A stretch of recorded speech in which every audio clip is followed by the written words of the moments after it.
তোমাদের সবার কি পুজো দেখা স্টার্ট হয়ে গেছে? অবভিয়াসলি 2025-এ ষষ্ঠী পড়ে গেছে আর পুজো দেখেনি এরকম মানুষ খুব কমই আছে। তো সেই জন্য আমরাও ষষ্ঠীর নাইটে বেরিয়ে পড়েছিলাম। হ্যালো এভরিওয়ান, আমি মৌ। সবাই কেমন আছো? সবাইকে শুভ শারদীয়ার অনেক শুভেচ্ছা আর ভালোবাসা। সবাই খুব ভালো থাকো আর খুবভাবে পুজোটা কাটাও। তোমরা আমার পেছনে কি ওই পুজোর মন্ত্রটা শুনতে পাচ্ছ? আমাদের এখানে এখন সপ্তমীর পুজো চলছে আর আমি ভয়েস ওভার দিচ্ছি। ষষ্ঠীর রাত্রে আমি, আমার শাশুড়ি মা আর আমার ছেলে বেরিয়ে পড়েছিলাম সমস্ত ঠাকুর দেখতে আমাদের এলাকার মধ্যে। অনেক কষ্ট করে তাকে বার করেছিলাম, সে খুব একটা ঠাকুর দেখতে পছন্দ করে না। আর এই প্যান্ডেলটা নিয়ে হয়েছিল সব থেকে মজা। এটা দেখে আমার শাশুড়ি মা ভেবেছিল কারোর হয়তো বাড়ি তৈরি হচ্ছে আর সেখানেই হয়তো ঠাকুরটাকে বসানো হয়েছে, পরে ঠাকুরটা নিয়ে চলে যাবে আর বাড়িটা তৈরি হবে। অনেক বুঝিয়ে সুঝিয়ে বললাম, ঠাকুরটা সত্যি এত সুন্দর হয়েছিল কি বলবো। আর আমার দেখা সবথেকে শ্রেষ্ঠ প্যান্ডেল বলতে পারো এটা, এই ক্ষুধার আয়না, যেটা দেখার পর 2 মিনিট আমি শুধু প্যান্ডেলটার দিকে তাকিয়েছিলাম। ফোনটা কীভাবে ঘোরাচ্ছিলাম আমি নিজেও বুঝতে পারিনি।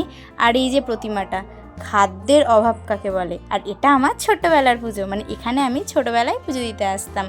সমস্ত এলাকার মধ্যে ঠাকুর দেখেছিলাম। মোটামুটি 1.5 থেকে 2.25 ঘন্টার মধ্যেই বাড়ি চলে এসেছিলাম। আর সমস্ত ঠাকুরের মধ্যেও কিন্তু আমি 16-17টা ঠাকুর দেখেও নিয়েছিলাম। একটাকে দুটো মিস হয়েছিল, সেটার একটা আক্ষেপ ছিল, কিন্তু এটারও একটা আনন্দ ছিল যে ভালো ভালো প্যান্ডেল, ভালো ভালো ঠাকুর আমাদের এখানে কিন্তু দেখতেই পেয়ে গেছি আমি। আর এই গোলাপি থিমের ঠাকুরটা আমার জানি না এত কিউট কেন লাগছিল, কি সুন্দর লাগছিল, পিঙ্ক পিঙ্ক টাইপের। আর এটা হচ্ছে অল্প জায়গার মধ্যে খুব সুন্দর একটা প্যান্ডেল, বিশ্বাস করো এত সুন্দর করেছিল ভেতরটা, আমি বুঝতেই পারিনি ঢুকে যে এরকম সুন্দর হবে।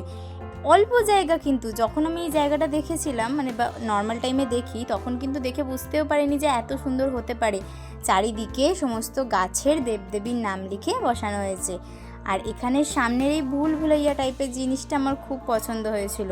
আর এর মন্দিরের মতো যে সামনের কনসেপ্টটা আসছে, তোমরা দেখতে পাওনি, দেখতে পাবে, সেটা কিন্তু খুব সুন্দর। তোমরা কে কে কোথায় কোথায় ঘুরতে গেছো সেটা আমি কমেন্ট করে জানাও। হ্যাঁ, আর আমি তো ষষ্ঠী থেকেই ঠাকুর দেখা শুরু করেছি, তোমরা কবে থেকে করেছো সেটা কমেন্ট করে জানাবে।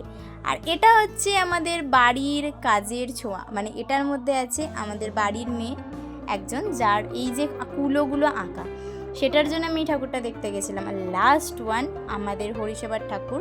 আর এখানে হচ্ছিল ছৌ নাচ, যেটা আমার বেশ ভালো লাগছিল। আর বুকানের তো খুব মজা হচ্ছিলো ছৌ নাচ দেখে। আর এটা হচ্ছে ঠাকুরটা। সবাই অনেক ভালো থাকো, সুস্থ থাকো, টাটা বাই, টেক কেয়ার, দেখা নেক্সট ব্লগে, বাই বাই।